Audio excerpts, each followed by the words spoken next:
Thank you. I am Diane Sare, and I am running as an independent candidate in 2024 against Senator Kirsten Gillibrand.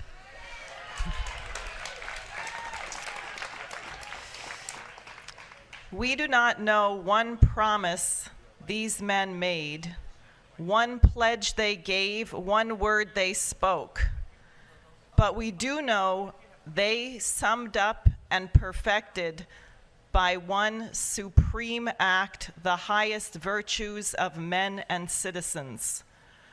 For love of country, they accepted death and thus resolved all doubts and made immortal their patriotism and their virtue. Those words were spoken by Union Army Major General, then Congressman James A. Garfield, on the first Memorial Day, May 30th, 1868. 23 years later, President Garfield would make the same sacrifice, shot as he boarded a train in Washington, D.C. My question today, this Memorial Day weekend, when we are on the brink of nuclear war with Russia, or perhaps China, or both, is how might we best honor those who gave their lives for noble purpose? And what was the purpose of that gift that we might fulfill it? And another question, is it noble to love one's country when it is doing evil? Well, you might argue, when those Union soldiers died, the Union was good and they were fighting for a noble cause. Do you think President Lincoln would have wanted to memorialize only the soldiers of the Army of the Potomac, but not the soldiers of the Confederacy? Why did he say, with malice toward none and charity for all? So why should we remember all of those soldiers from all wars who gave their lives, including those who gave their lives for unjust causes? Should we honor the memory of those who died in Vietnam and Iraq and Afghanistan, or all of the places where no one knows Americans have been fighting?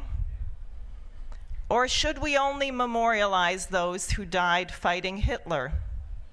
Well, Biden's taken care of that one. We don't celebrate the defeat of Hitler anymore, but I think we should.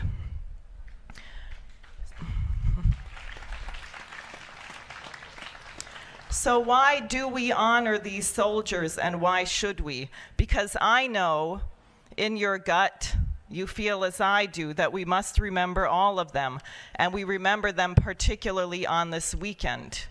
We remember them because they died when they could have lived, and because we know that our mission, whatever they might have believed they were fighting for, is to ensure that their lives were not in vain, that not only will they not be forgotten, but that something good will come of mankind in which they will have contributed a part. As Abraham Lincoln said in his Gettysburg Address, they gave their lives that the nation might live. And we ask, live to what end? What can we do here now to ensure the immortality of those souls, whatever they thought they were fighting for? We say that mankind will become better as a result and thereby give meaning to their sacrifice. For those Americans who died in wars, we resolve to form a more perfect union, to establish justice. And there's much more, but it is incumbent upon us to make our nation good.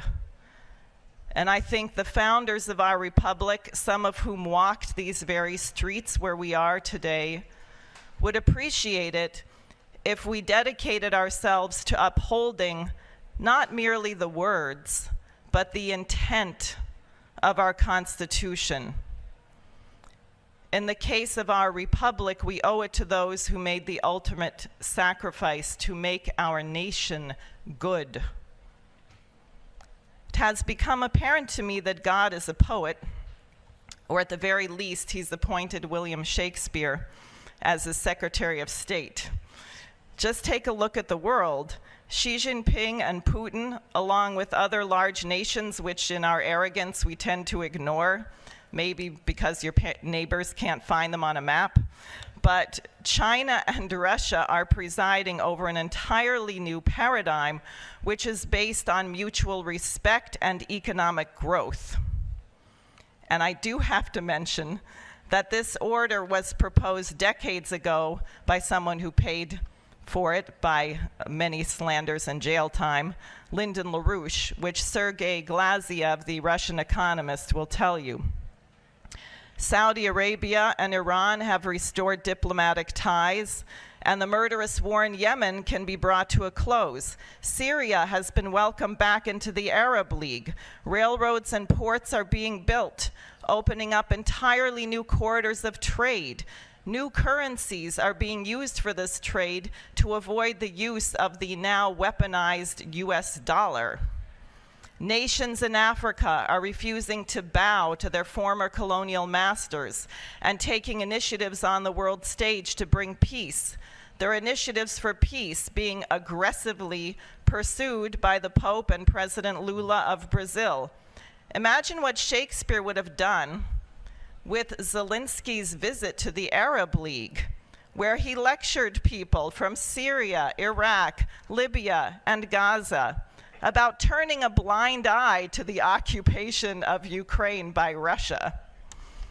But above all, where is our Francisco Goya with Shakespeare as the caption writer, who would paint the portrait of the latest G7 meeting, which occurred as Bakhmut, now known as Artemovsk, was finally taken by Russia, putting the lie to the fable of the impending Ukrainian victory, which Victoria, aptly named Nuland, just said in Kiev will take from 1 to 16 years to achieve. Let me ask you here, where was this meeting of the G7, the gods of Olympus, the masters of the universe? Hiroshima. Please remember what happens to the gods of Olympus. And who was there in the place which should have been held by Russia, but an arrogant fool in his sweatshirt, thanking them for their support and groveling for more support. Our President Biden chose the G7 meeting in Hiroshima, the place where we dropped one of 2 nuclear bombs ever dropped, killing hundreds of thousands of people, to announce his intent to deliver F-16 fighter jets to Ukraine. Never mind that they have no pilots who can fly them or runways that can support them. It hasn't always been this way, and I am very pleased that Robert Kennedy Jr. has entered this presidential race.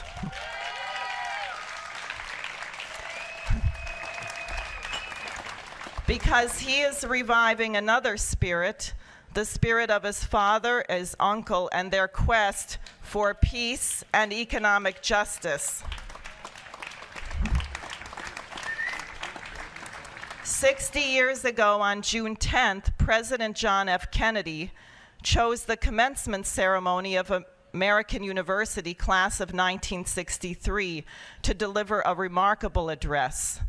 And on Memorial Day, let us remember that, like President Garfield, President Kennedy was a veteran, and he too was assassinated.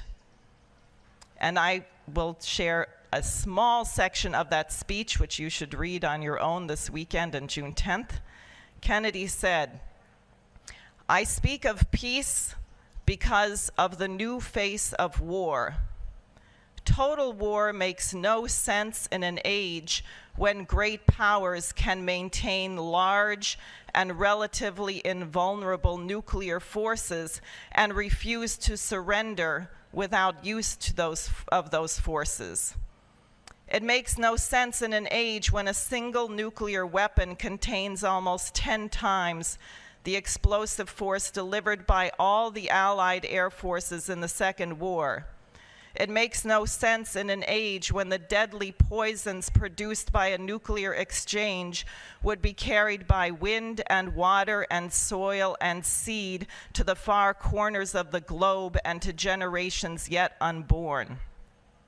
I speak of peace, therefore, as the necessary rational end of rational men. I realize that the pursuit of peace is not as dramatic as the pursuit of war, and frequently the words of the pursuer fall on deaf ears. But we have no more urgent task." That's from Kennedy. I have one sentence.